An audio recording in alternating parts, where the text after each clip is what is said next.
It was standing room only at the first public meeting on the new Union Waterfront development proposal in Port Dalhousie. Almost 300 residents showed up to voice their concerns and to hear what Fortress Real Developments has planned for the popular St. Catharines Heritage District.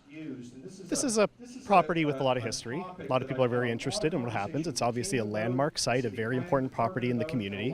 I think a lot of people are very interested in its future. I don't expect to have unanimous feelings one way or the other in terms of people's perspective on the property, but we're here to gather feedback, present the application that's been submitted to the city, share what information we can, and hear what people think. Try to get a handle on what the main concerns are, matters of interest, really nail down what the key issues are, so then we can continue with our assessment of the application and try to work through what issues we can.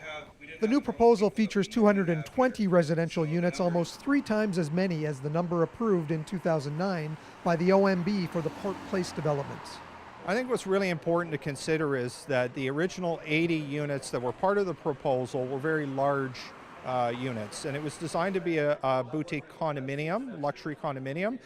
The project also had 70 hotel rooms. So if you add those together, there was really 150 units of residential style tenure, both short-term and long-term. So we've actually added, fewer units than sort of what's being broadcast. So what we've done is we've taken the average unit size in the building and reduced it. So there's now more affordable 1-bedroom, 2-bedroom, and 3-bedroom units. And we've designed the building so we can go in the other direction so that if people want to buy a bigger unit, we can put units together. So we believe that this plan is a better plan. Members of local group Port Dalhousie Conservancy are concerned about density, traffic, and parking issues that could arise. Parking has always been a problem in Port Dalhousie, and you have to keep in mind that the parking lot these days is really full on weekends, but everything's closed. The question is, what's the parking going to be when the entire project and the park and the pier and everything that we have as an asset in port is all working the way it should? The Conservancy itself aims to preserve the heritage of this 19th century canal village. Is that heritage going to be lost with a development of this size? Well, it's certainly going to be under a lot of pressure in the sense that it will be overshadowed by a lot of these developments. But I think at this point we're sort of reserving judgment.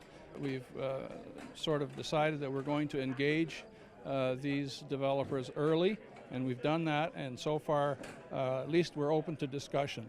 I don't think anybody wants to have a repeat of 72 days of hearings that we had 10 years ago.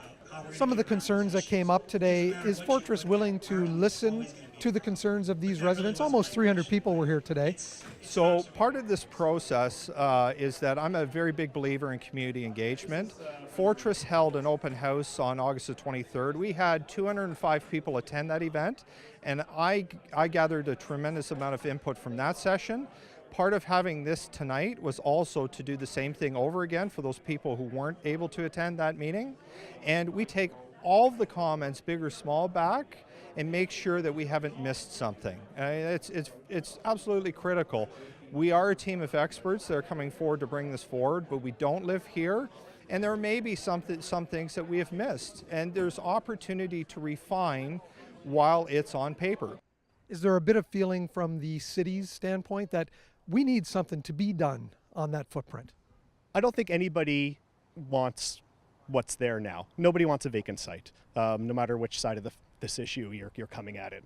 I think people have different aspirations for what is appropriate and what is the best case scenario for those lands, but nobody wants it to stay empty. So we're still fairly early in our assessment. We're still reviewing the application, we're reviewing the submissions, we're hearing feedback from the community, we're hearing feedback from various agencies. We haven't formed an opinion yet. We're still listening, going over the materials they provided to us and trying to come to some type of conclusion on how we would recommend council to proceed with this application. The next step in the process is the final public open house to be held October 25th. The project could be on council's agenda by late 2017 or early next year. You're watching The Source on your TV.